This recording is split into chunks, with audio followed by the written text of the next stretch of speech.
حدیث پاک کا مضمون ہے جو بچہ اپنے ماں باپ کو محبت کی نگاہ سے دیکھے، ارے خدمت تو دور کی بات ہے، محبت کی نگاہ سے دیکھے، اللہ حج مبرور کا ثواب عطا فرماتا ہے، حج مقبول کا ثواب۔ صحابی رسول نے عرض کی حضور اگر کوئی 100 بار دیکھ لے، ماں باپ تو گھر میں ہی ہے نا، صبح بھی دیکھے، شام بھی دیکھے، دوپہر بھی دیکھے اور محبت سے دیکھے۔ اللہ کے حبیب فرماتے ہیں، صحابی نے پوچھا حضور وَإِن نَظَرَ كُلَّ يَوْمٍ مِئَةَ مَرَّةٍ، کوئی شخص اپنے ماں باپ کو دن میں 100 بار محبت سے دیکھے؟ آقا فرماتے نعم اللہ اکبر و اطیب، اللہ بہت بڑا اور پاک ہے، کوئی 100 بار دیکھے اللہ 100 حج کا ثواب عطا فرماتا ہے۔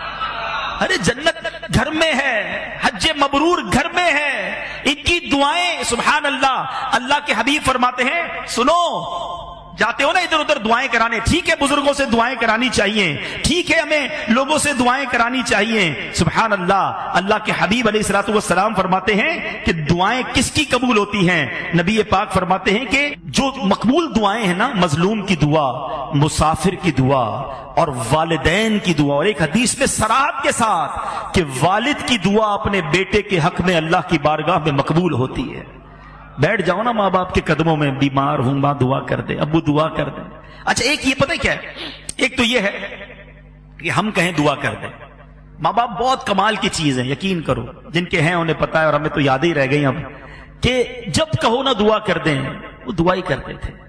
دعا کے لیے مانگو اور یہ نہیں کہتے تھے مجھے ستاتا ہے اور دعا کرنے آتا ہے، میری بات مانتا نہیں اور آج دعا۔ ماں باپ کمال چیز ہے، ایسا پیار، ایسی محبت، گیو اینڈ ٹیک نہیں ہے ادھر، یہ ون وے ٹریفک ہے، ایک طرف خطائیں ہوں، ادھر سے عطائیں ہوتی ہیں، بے لوث پیار کرتے اپنے بچوں سے۔ لیکن مزہ پتہ کیا ہے کہ میں نہ کہوں ابو دعا کریں، میں نہ کہوں امی دعا کریں، مزہ اس میں ہے کہ ہم کہیں نہ اور ماں باپ ہاتھ اٹھا کر دعا کریں۔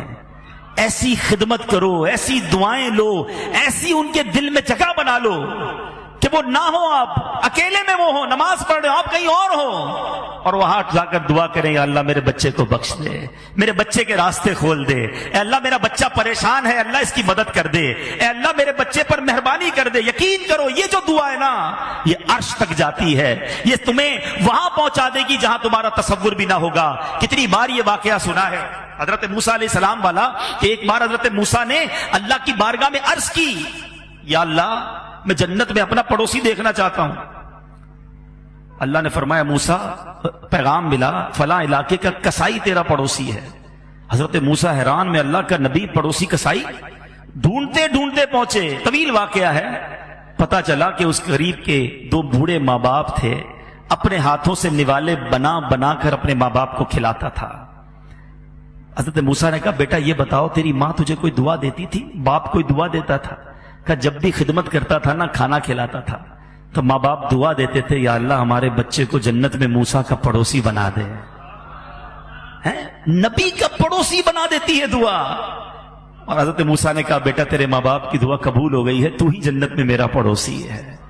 ارے وہ دعائیں تمہارے پاس ہیں، یقین کرو، چلے گئے جن کے ماں باپ ان سے پوچھو کس سے کروائیں دعائیں، کس کے پاس جائیں اور ان کے قدموں میں سر رکھ کے کہیں کہ پریشان ہوں، اور وہ ایک بار کہہ دیتے تھے بیٹا گھبرانا نہیں ہے، خیر ہو جائے گی۔